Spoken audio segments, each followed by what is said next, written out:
gone. Why? Sensory issues. Tits gone. Why? That's a little more complicated. Hey, what's up everybody? It is only Journey. I hope you guys are all having a fantastic day. We are back for another video, first time in a long time, and we will be talking about our hiatus at the end, if you're interested. Breast tissue. We all got it. Some more than others. Especially me. If you have followed me or are following me on TikTok, link in my bio, you may have seen some things.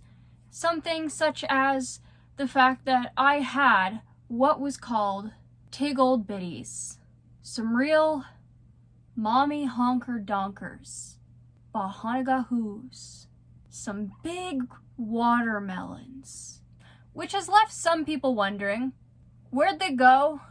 And because I am sick and tired of answering TikTok questions every 5 minutes, I've decided I'm just gonna make a YouTube video and direct y'all to that. So here we are, and I hope you guys enjoy. Here is why I got a reduction. Also, I sincerely apologize. My eyes are going here, they're going here, they're going there and there. I'm learning. I haven't done this for a while. There's a good reason for that. Part of, the reason why I'm making this video is that. So, yeah. I obtained boobs the way most women do, going through puberty. And whether or not you're going through puberty as a child at 11 or transitioning and going through puberty then, we can all agree it fucking sucks. Growing almond mounds of fat is not very comfortable if you guys haven't ever noticed. And it's especially not comfortable when you have a condition that doesn't let them stop growing. More on that later. The plague started at 11 with... Ow. I just had a random pain across my chest. Aw, you're becoming a woman. No. By the time I was first sized, I was sized as an A cup. And then a week later, I transitioned to a B. Did my cup size actually grow that fast in the span of a week? Probably not, but I still thought it was funny. This is when I started getting more attention in general. I do want to preface this. I was in elementary school at the time, and I was starting to get attention not only from my male friends, but also from my female friends who were getting jealous that I was developing quicker than them. Journey, you would look so good if you just lost a little bit of weight in your stomach and, maybe did a couple squats too. But other than that, you look great. I have no center of gravity. And that really sunk in for me. That part of my worth was attached to the size of my chest. And that didn't feel good. Over the next 3 years, I was sized again, and this time I had ballooned in size. I was a GH cup, double GH cup. That is huge. I was 14. And that's not including the fact that my band size was a 36, which is still pretty small. It's not the smallest, but it's on the small side. And it was starting to make itself very apparent that this wasn't good for my back. Again, no 14-year-old should have to go through this. At this point also, when I was transitioning into middle school, I had been healing from an ATV accident for the last 2 years roughly, and I was in rough shape. I was also dealing with asthma due to living in a moldy apartment, so your girl got a fast pass out of gym class, which in hindsight was not the best for me. People, specifically men, started harassing me and bothering me a lot more during this period. Luckily, I do live in a small city, so it wasn't too big of a thing, and I didn't leave my house that often, which was, okay. But, it still wasn't very fun. I had some guy at, Savers ask for my number, and when I told him I didn't have a phone number because I was 14 at the time, he didn't believe me. Hey. Hi? You're really cute.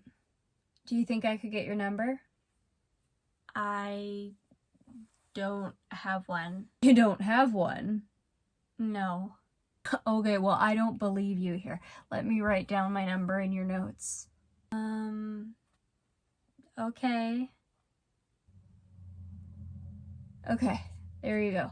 Don't forget to call me. You better. Yeah. Where the fuck is my mother? It wasn't just men, though. Hey, sweetie. I would love to take you out. I'm 16. Oh. Well, you're really mature for your age. You know that? Sure. You know, do you think your parents would let me take you out on a date with an old man like me?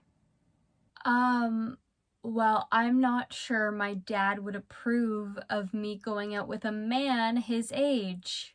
We'll think about it. I'll come back for your answer later, sweetheart. Please don't. Hey, Journey, you're kinda hot. You wanna go out? I don't even know you. How do you know my name? Who are you? Okay, so it was mostly men, but like a man who can't take a hint, it wasn't all men. Public school wasn't so fun with that. And after I left, I realized I wasn't just eye candy for the students. Yeah. My friends did use me as a desk in the hallways, though, which I'm not mad about. I am just very happy that I could be useful. And honestly, it was very funny. It is something I talk about, and it's one of my funny stories. And genuinely, I wasn't bothered by it. I just found it hilarious. Leaving public school and then going to private school, though, did leave me with a set of my own challenges, which was bus rides and the dress code. Public transit is always tricky, but when you have 2 battering rams stuck to your chest, people look at you differently. And my private school was on the other side of the city. So, like, I had a while to get there. Luckily, on the bus, there was nothing physical or verbal other than, like, a few times. In school, I was exempt from the majority of the dress code as long as I tried to cover myself fairly, because it is very hard to not show cleavage when one of your breasts is the size of a human head. Which it was. Yeah, that's concerning. However, I noticed that the school wasn't as hard on me as they were with the other girls, and I didn't find that fair.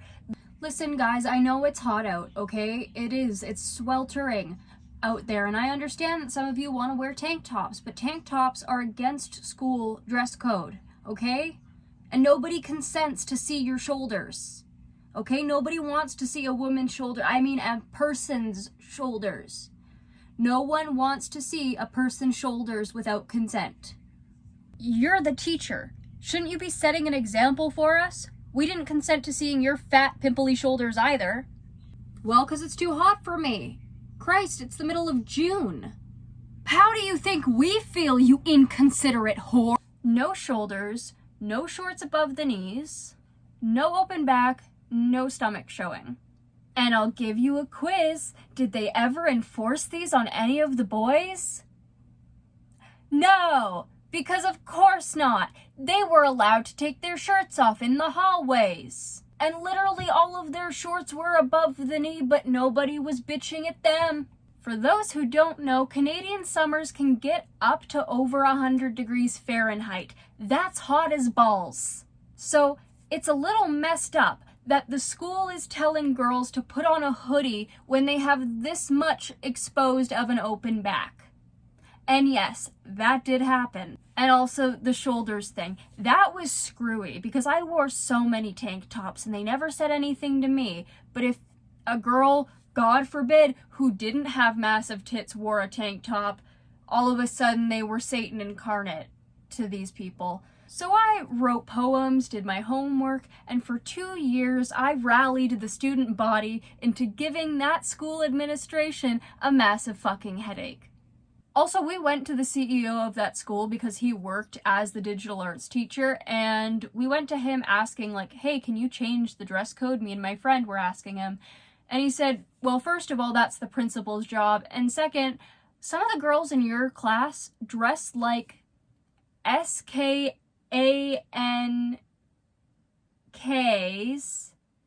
Anyway, this is a 65-year-old man. Moral of the story, don't give me special privilege. I will call you out on your BS even if it doesn't affect me, because I still see wrong stuff happening and I'm still gonna call it out. So after a while, I moved and left that school, which was also homophobic and sexist. I love that, and hypocritical. That pissed me off the most. From this point, I began homeschooling, and I was also working part-time, and according to a lot of my customer base, I looked like I was in my mid-20s. Apparently.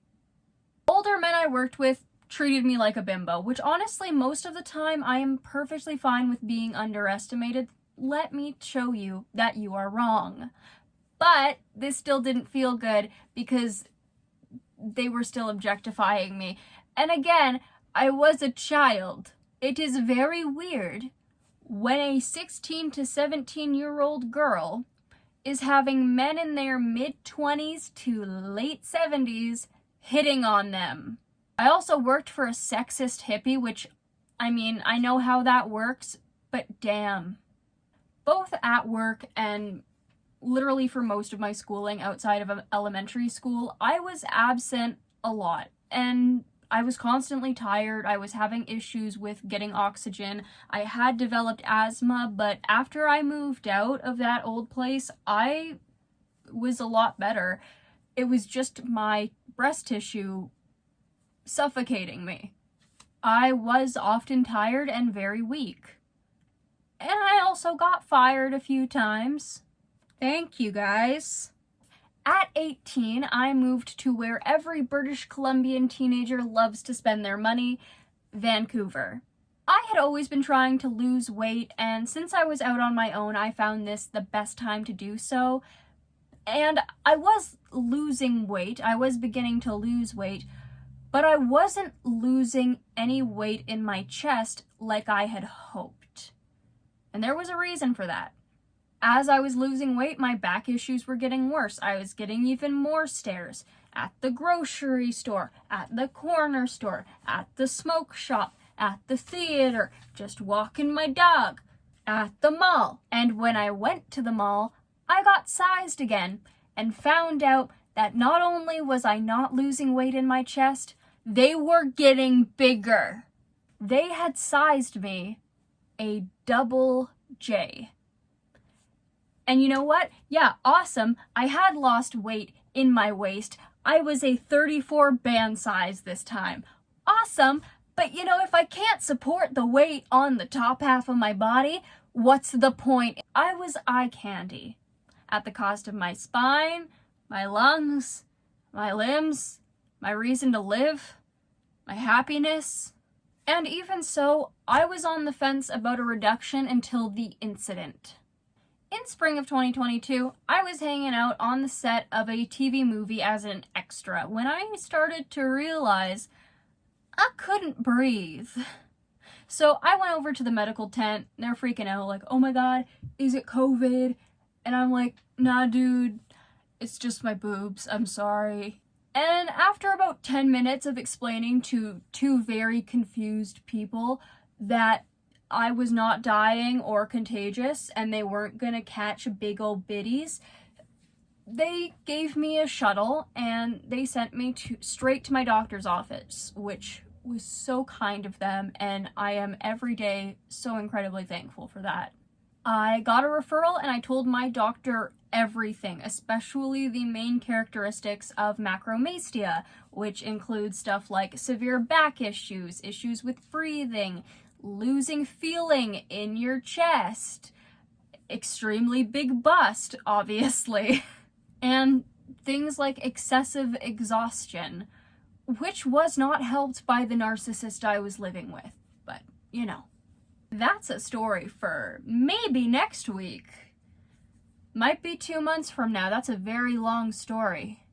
I got a referral to an amazing surgeon, and 8 months later, I got my date. January 2023. which I would just like to add is very fast for a taxpayer-funded cosmetic surgery, because this was seen as a cosmetic surgery. My surgeon is indeed a plastic surgeon, but instead of putting stuff in, they were taking that stuff out and then tossing it to a cancer testing chamber, I guess. Leading up to my surgery, I was the weakest I had ever felt. I had been extremely weak before due to the lack of oxygen and such, but this felt like my body was giving up on its will to live. And I was genuinely concerned that I wasn't going to live to my surgery date, which horrified me. Luckily I did. I am still here. But yeah, that was a horrifying night. And I did have my roommate, keep an eye on me. And the very little things I could do were exhausting. Once we got to the hospital, I was sent in. I got the IV put in, which was the hardest part of the whole process, in all honesty.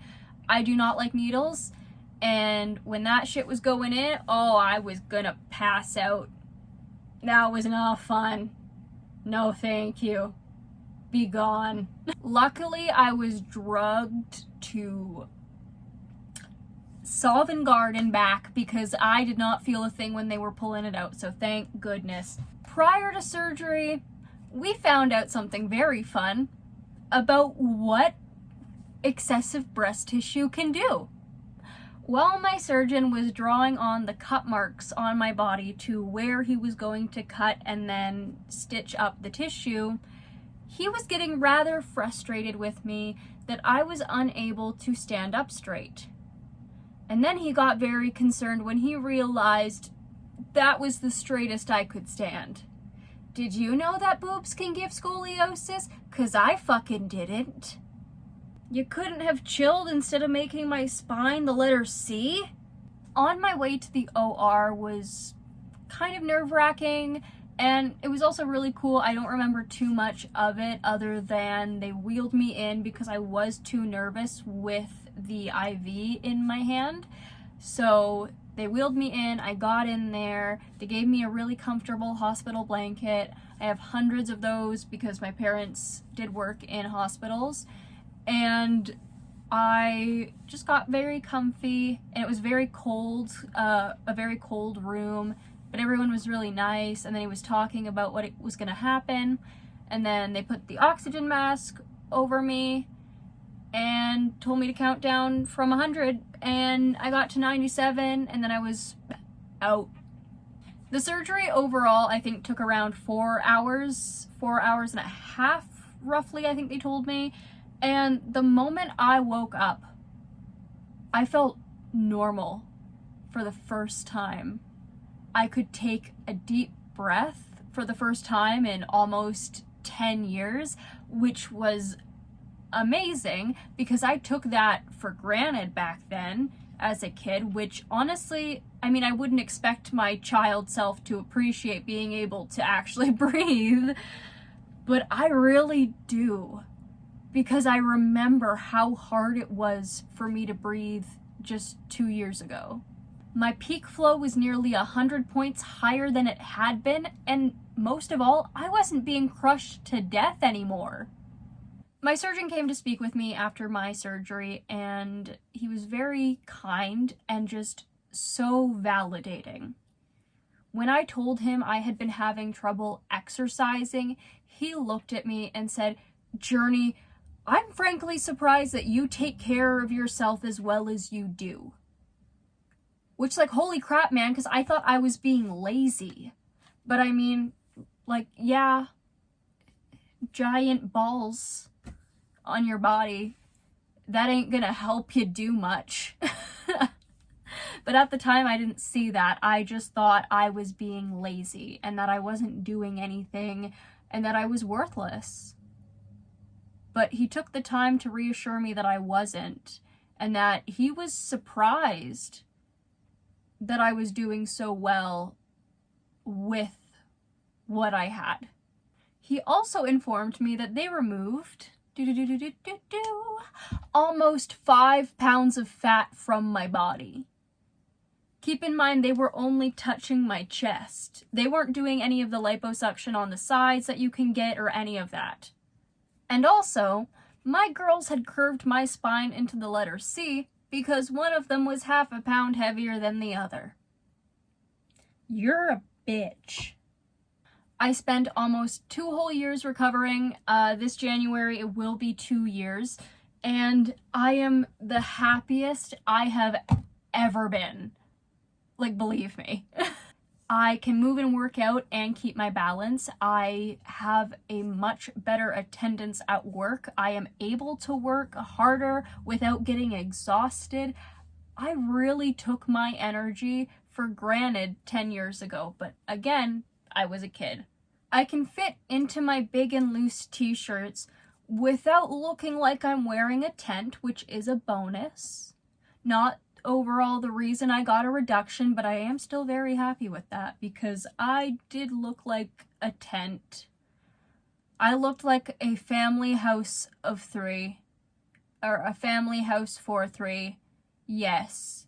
I'm not hindered by the weight of my chest anymore. And that makes me genuinely so happy, and also I believe that this reduction saved my life. Because regardless of whether or not I would have died by my boobs, which would have been a very funny epitaph because usually they kill you in a much different way, or I would have lost my battle to my depression because of the fact I was feeling so worthless because I couldn't do much. And genuinely, I was saved with that surgery. And that's why I got the reduction. And I have been so happy ever since. I am really happy with where I'm at. They couldn't take off as much as I wanted because that would have sent my body into shock. But they took off enough. And I can do so much now. And it's the best. Hey everyone, I hope you enjoyed the video. If you did, I hope you like, comment, and subscribe, and maybe share if you want. Tell me what you liked about it. If you didn't, dislike and tell me what I can do better in the next one. I am thinking of moving to a weekly upload schedule here. I am also hoping to move my gaming videos over to a gaming channel and in a couple weeks, and hopefully in the next couple weeks I'll have a video about that. I just hope y'all have a good night, and I see you in the next one. See ya!